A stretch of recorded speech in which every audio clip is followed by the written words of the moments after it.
Pemirsa, Polda Metro Jaya akan menyelidiki dugaan penghasutan dalam pecahan uang Republik Indonesia yang dilakukan oleh Imam Besar Front Pembela Islam atau FPI, Rizik Syihab.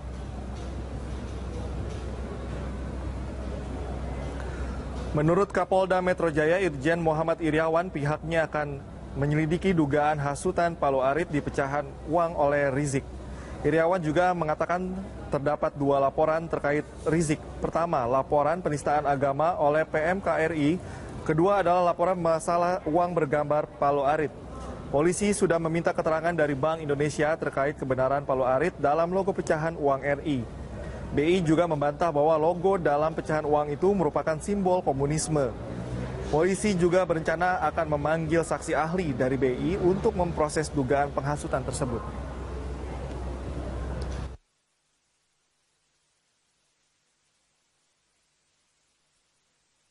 Selain dilaporkan terkait dugaan penistaan agama, nama Rizik Syihab juga sempat dilaporkan atas kasus lainnya. Seperti pada kasus dugaan penghinaan lambang negara serta simbol Bank Indonesia pada uang rupiah yang baru diluncurkan. Pada November 2016 lalu, Rizik Syihab dilaporkan oleh salah satu putri Bung Karno, Sukmawati Soekarno Putri, terkait dugaan penghinaan lambang negara.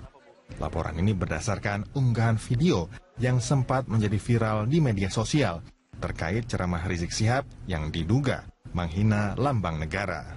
Kasus ini sempat ditangani pihak Polda Jawa Barat. Selain itu, nama Rizik Syihab juga sempat dilaporkan menyangkut logo Bank Indonesia pada rupiah yang baru diluncurkan. Laporan ini berawal dari beredarnya sebuah video yang juga sempat menjadi viral di media sosial yang menyebutkan lambang Palu Arit pada rupiah baru. Belum, nanti kita tunggu aja nanti ngelapor siapa. Ya, sekarang belum ada pelaporannya. Ya. Sekarang Kapolda udah menerangkan itu Pak, bakal mendalami soal. Ya pasti kita dalami pasti. Nanti ada pelaporan nanti kita tindak lanjut. Ini laporannya model A atau dari pihak? Nanti kita tunggu aja. Apakah sekarang belum ada ya? Apakah nanti model A atau nanti ada yang pelapor kita tunggu. Ya.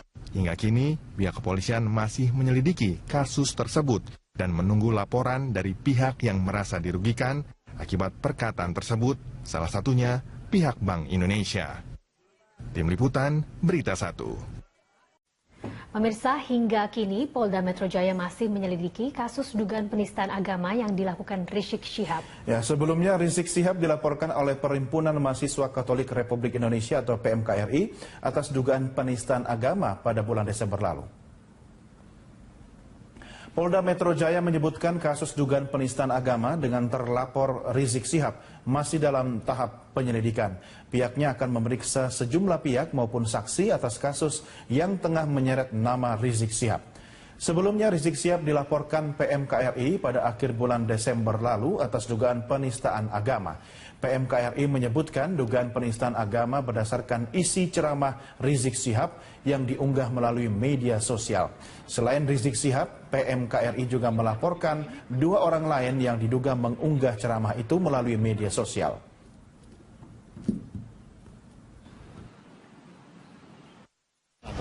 Ya, kita kan mempunyai SOP dan tahap-tahap ya di situ. Tetap harus kita lalui di situ. Kita mempunyai SOP dan tahap-tahap yang kita lalui. Ya, kita masih dalam masa penyelidikan, kita lidik dulu. Pemirsa, Teti Pataresia, warga Kelurahan Balai Kembang Kramat Jati, Jakarta Timur tidak terima rumahnya dipasang paksa stiker salah satu pasangan calon gubernur dan wakil gubernur Pilkada DKI dan mengajukan protes ke Panwaslu DKI serta menulis kasus ini ke akun Facebooknya. Dan tiba-tiba akun Facebooknya tidak bisa diakses lagi. Apa yang sebenarnya terjadi? Ini sudah hadir di studio Teti Pataresia. Mbak Teti, seperti apa sebenarnya kronologi pemasangan dari stiker? Ya, awalnya mereka datang ke rumah saya, dua orang ibu-ibu ya kan. Salah satunya saya kenal, salah satu petugas yang mau ngedata itu adalah biasa suka datang ke rumah untuk periksa jentik nyamuk, Ibu Jumantik ya kita sebutnya Ibu Jumantik. Nah setelah itu karena saya taunya dia itu petugas Jumantik, ketika waktu saya ketemu muka di teras saya bilang mau periksa jentik ya gitu kan. Terus dia bilang enggak, gue cuma mau ngedata aja kok katanya gitu kan.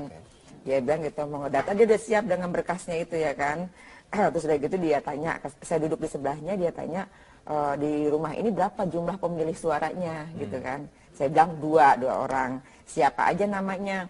Nama saya sama nama ayah saya saya sebutkan, terus dicatat sama dia. Udah selesai dicatat, kayak nyobek gitu kan bagian belakang, ternyata itu stiker. Jadi ternyata bagian belakang stiker itu adalah formulir data untuk pengisian jumlah suara kan, pemilih suara. Begitu di stiker dicopot, saya lihat pasangan stiker paslon nomor 1 gitu kan. Terus saya ngomong, saya emang nggak pilih dia gitu kan. Terus kata si ibu itu ngomong gini, terserah nanti lu mau pilih siapa kata gitu kan. Gue cuma ngedata doang kok kata gitu kan. Terus saya ngomong kayak begini, tapi ini kalau ketahuan sama Bawaslu bisa dianggap pelanggaran loh. Sebab yang ibu data itu dengan pemasangan stiker itu seolah-olah yang ibu data itu adalah pendukung nomor 1 gitu kan. Dia mengaku, orang yang petugas Jumatik ini mengaku dari mana, Pak? Dia nggak bilang, tidak memperkenalkan diri, entah itu dari kelurahan atau dari RT. Cuman karena saya kenal dengan dua-dua atau salah satu itu yang biasa ngecek itu kan. Karena saya kenal dengan salah satunya gitu kan. Makanya kan saya tanya, mau cek jentik ya gitu kan. Enggak, gue cuma mau ngedata. Ini pertama kalinya didata atau sudah pernah sebelumnya didata untuk pemilih? Kalau untuk pemilih sebenarnya saya udah didata resmi sama dari pihak apa sih itu namanya kalau suka itu. Jadi saya dapat stiker warna kuning kan. Itu saya udah didata KPPS. Saya sudah didata bulan Oktober lalu ya, sudah didata. Makanya itu kan hanya jumlah pemilih berdasarkan kartu keluarga kan. Sama dan nama. Ketika didata lagi, Mbak tidak mempertanyakan kenapa harus didata lagi, ini kan sudah enggak. Jadi saya nggak kepikiran ke sana, cuma begitu udah didata, begitu sudah dilepas dari stikernya itu saya baru tahu ini berarti ada sesuatu gitu kan. Kenapa harus dibalik stiker itu dia punya data gitu kan. Baik, setelah Anda memprotes, Mbak, apakah dia tetap ngotot menempelkan stiker tersebut atau terjadi? Karena sudah terjadi pendataan, akhirnya itu saya biarkan stiker itu terpasang buat barang bukti dong. Karena sudah terjadinya pendataan gitu. Saya nggak mau langsung copot. Jadi barang bukti untuk melapor ke Panwaslu. Iya, buat melapor ke Panwaslu atau ke Bawaslu. Cuman karena kebetulan saya nggak punya akses untuk berhubungan dengan Panwaslu dengan Bawaslu, akhirnya saya posting di Facebook. Jadi hari itu kejadian, jam 10 kejadian, jam 11 saya posting di Facebook. Sebelum ke Facebook, saya ingin tanya soal Panwaslu. Apa yang Anda sampaikan? Apa yang Anda laporkan kepada Panwaslu? Sebenarnya sih saya nggak melaporkan ke Panwaslu. Jadi pada malam tanggal 31 Januari itu sekitar jam 8 malam, tiba-tiba setelah sudah jadi viral ya, postingan saya itu setelah jadi viral, itu pihak datang ke rumah malam-malam, ngakunya sih dari Bawaslu. Ngakunya dari Bawaslu. Jadi saya bilang ini buat barang bukti aja biar sampai ke Bawaslu gitu kan. Biar ditindaklanjuti. Kami dari Bawaslu, Bu, gitu kan. Saya langsung datang dari kota gitu kan. Terus udah gitu ada salah satu lagi yang orang, iya Bu, dia atasan saya, kata si salah satu itu dari Bawaslu. Jadi yang dia harapkan sih kalau misalnya besok-besok ke depannya kalau ada kejadian seperti ini, lebih baik ditolak aja dari awal, jadi nggak usah sampai sempat ramai di medsos. Berarti petugas yang mengaku Bawaslu itu mempermasalahkan Anda yang membuat hal ini viral.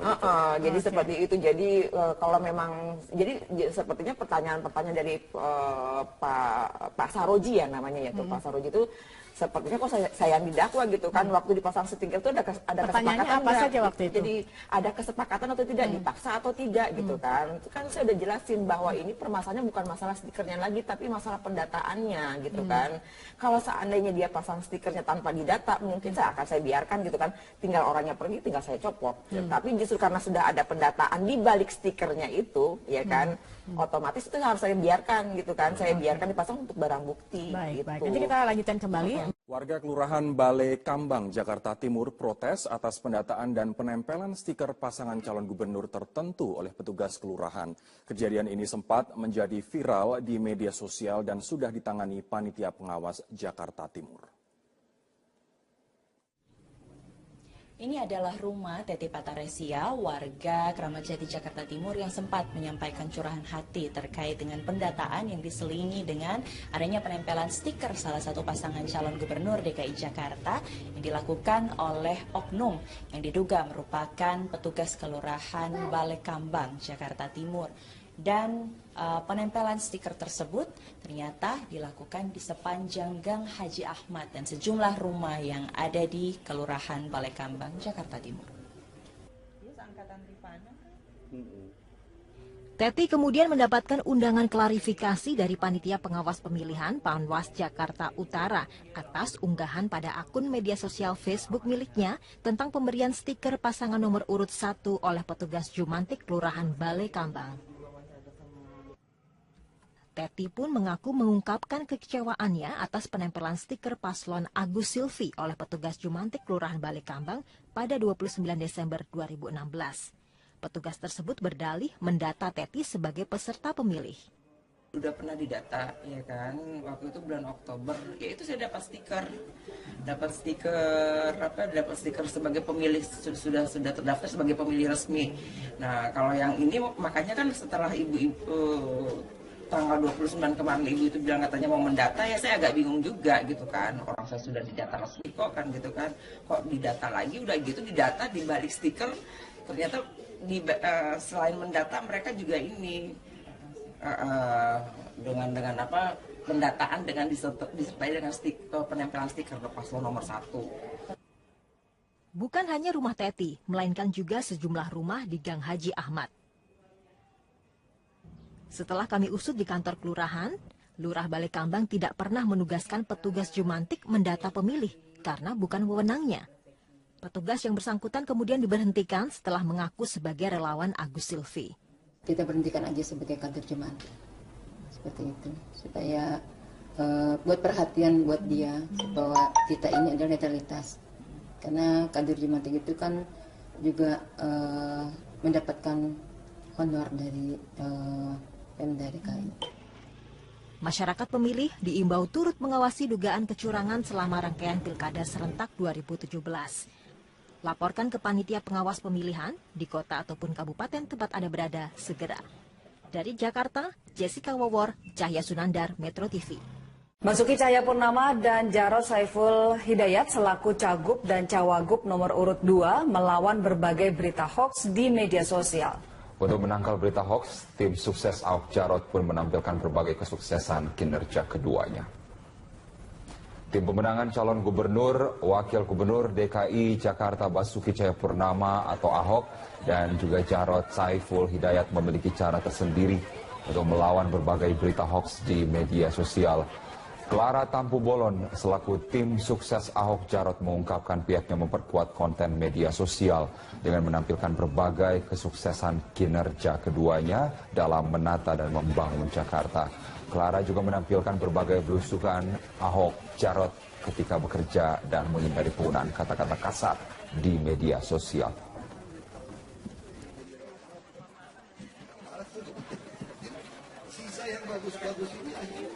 Mabes Polri menegaskan buku Jokowi Undercover hanya berisi fitnah dan dibuat tanpa berdasarkan riset dari sang penulis. Terkait hal itu, Polri akan menyelidiki percetakan buku Jokowi Undercover serta penyebaran dan penjualan buku tersebut.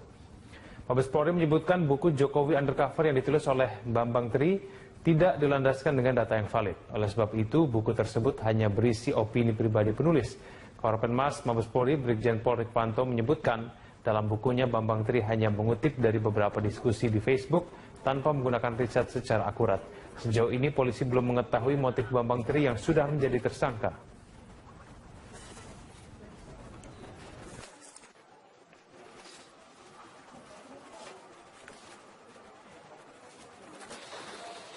Dia mengambil bahan untuk membuat buku ini adalah dari medsos atau dari obrolan-obrolan dalam dunia maya. Jadi dia analisa sendiri, dia kumpulkan, dia gatok-gatokkan istilahnya, kemudian dia simpulkan sendiri sehingga menjadi narasi-narasi yang seolah-olah itu sebuah kebenaran yang dituangkan dalam sebuah buku. Termasuk juga foto-foto yang ada. Alasannya dia menggunakan analisa fotometrik. Kita tanya dari mana saudara Bambang memiliki kemampuan itu. Dia cari di Google. Ya, dari Google ada petunjuknya, kemudian dia coba membandingkan foto satu dengan foto yang lainnya dengan caranya sendiri. Sehingga disimpulkan cocok. yang cocok, yang disimpulkan oleh dirinya sendiri. Pemirsa, meme Pizza Hut ramai beredar di media sosial usai sidang keempat kasus Basuki Cahayapurnama. Pelesetan ini ramai diperbincangkan setelah salah satu saksi sidang Ahok salah menuliskan nama salah satu restoran cepat saji di riwayat pekerjaannya. Pasca sidang keempat Gubernur DKI Jakarta nonaktif Basuki Cahayapurnama atau Ahok atas kasus penodaan agama, meme Pizza Hut marak beredar di media sosial. Pizza Hut ramai diperbincangkan setelah Ahok memberikan pernyataan usai sidang. Ahok mengungkapkan ada beberapa kejanggalan dari saksi yang dihadirkan jaksa penuntut umum. Salah satunya terkait data diri saksi novel Haidir Hasan Bakmukmin alias Habib Novel. Dalam berita acara perkara, Novel menulis pernah bekerja di Pizza Hut tahun 1992 hingga 1995. Setelah dikonfirmasi, tempat bekerja yang dimaksud Novel yaitu restoran Pizza Hut. Data yang keliru ini kemudian kesalahannya dilimpahkan kepada polisi, padahal data tersebut diisi oleh saksi sendiri. Ahok menduga Novel merasa malu pernah bekerja di tempat yang pemimpinnya tidak seiman. Lalu ada lagi satu saksi yang mungkin malu karena kerja di Pizza Hut. Pizza Hut punya orang Amerika. Lalu dia sengaja di berita acara tulisannya itu Pizza Hut, jadi beda. Jadi tulisan Pizza Hut-nya itu dia sengaja ubah. Ini saya kasih lihat ya, dia kerja di Pizza Hut dia rubah. Saya pun sampai ketawa, ditanyain dia akhirnya ngaku. Dia nggak perhatikan katanya, padahal semua kan mesti tanda tangan ya. Tagar Pizza Hut kemudian banyak diunggah netizen hingga menjadi trending topik di media sosial Twitter. Selain data novel yang tidak sesuai, Ahok juga menyebut ada salah satu saksi yaitu Gus Joy Setiawan yang mengaku sebagai advokat namun belum resmi disumpah sebagai advokat. Tak hanya itu, Gus Joy juga diketahui menjabat sebagai koordinator koalisi advokat rakyat yang mendukung pasangan calon nomor urut 1. Namun salah satu saksi Syamsul Hilal memastikan saksi tidak memiliki keterikatan atau kepentingan lain dalam kasus ini. Para pembela terdakwa dia mengarahkan kita para pelapor ini berafiliasi kepada salah satu partai politik. Jadi tidak ada kaitan dengan apapun. Di dunia dan di akhirat saya bertanggungjawabkan. Bagi pengacara, afiliasi saksi dengan partai politik perlu ditelusuri. Dia punya kepentingan karena ada kebencian sejak lama. Nah ini sulit untuk diterima menjadi saksi yang bisa katakanlah ya menjadi alat bukti di pengadilan untuk itu. Ya, jadi dalam hal ini ya kita memang perlu menguji saksi tersebut. Dalam sidang Selasa, jaksa penuntut umum menghadirkan 6 orang saksi yang juga merupakan pelapor dugaan penistaan agama. Namun hanya 4 saksi yang hadir, yaitu Novel Haidir, Muhsin, Joy Setiawan, dan Syamsul Hilal. Selain itu, 2 saksi lainnya yaitu Nahdi Naksabandi telah meninggal dan Muhammad Burhanuddin berhalangan hadir. Persidangan Ahok akan dilanjutkan kembali pekan depan. Sidang akan menghadirkan sejumlah saksi lain dari pihak jaksa penuntut umum. Tim Liputan, Metro TV. Saya sempat membaca di salah satu media pernyataan dari anggota tim kuasa hukum Humphrey Jemat yang mengatakan bahwa kesaksian dari para saksi tidak kredibel dan tidak bisa dijadikan alat bukti di persidangan. Apa alasannya? Ya, alasannya kembali lagi kepada begini, keterangan saksi itu kan harusnya kredibel. Artinya dia itu sungguh-sungguh memang motivasinya juga benar, kehidupannya benar. Tapi begini, bagaimana saksi ini bisa dibilang kredibel, sedangkan dia banyak lupa. Ya, ini contoh ya, ada satu saksi ini. Ada satu saksi yang ditanya jawabannya lupa-lupa. Lupa melulu. Ini SD-nya lupa di mana, tahunnya lulusnya, SMP-nya lupa tahun berapa lulusnya. Apa korelasinya kemudian dengan kasus? Nah, ini kredibilitasnya begini. Kalau misalnya ya, ini contoh ya, dia sekolahnya saja dia lupa, ya dia tidak tahu. Kemudian kesaksiannya semua juga lupa. Lalu bagaimana dia bisa meyakini betul ya bahwa Pak Ahok ini kesaksiannya tuh menista agama dan dia melaksanakan bahwa ini sebetulnya satu penghinaan. Jadi secara analoginya sudah lucu, ini orang yang lupa-lupa ingatan begitu, tapi ingatannya begitu tajam ketika menyangkut masalah Pak Ahok. Sedangkan pribadinya sendiri sudah enggak, ini hanya satu contoh. Contoh yang lain, Masalah kan dibilang bagaimana dengan orang yang kerja 3 tahun, tapi nggak tahu tuh perusahaan dari Amerika apa dari Itali. Malah dia bilang Pak Ahok itu goblok karena Pizza Hut itu dari Itali bukan dari Amerika. Ini hanya contoh. Sedangkan dia cuma dengar video Pak Ahok 29 menit. Nah ini ada yang lebih menarik lagi. Kita contoh kredibilitasnya bagaimana. Ini kita ambil contoh. Pada waktu Pak Ahok pidato di Kepulauan Seribu, yang dipermasalahkan kan pidatonya Pak Ahok kan, udah pasti menista, menodai agama, kira-kira begitu. Ini logika. Orang di Kepulauan Seribu, pada waktu Bapak menyampaikan pidato, ya, itu nggak ada yang protes, malah ketawa dan tepuk tangan. Itu belum selesai. Pak Ahok kemudian memberikan 3 termin pertanyaan, artinya masyarakat boleh bertanya. Dan tidak ada yang keberatan. Dan nggak ada yang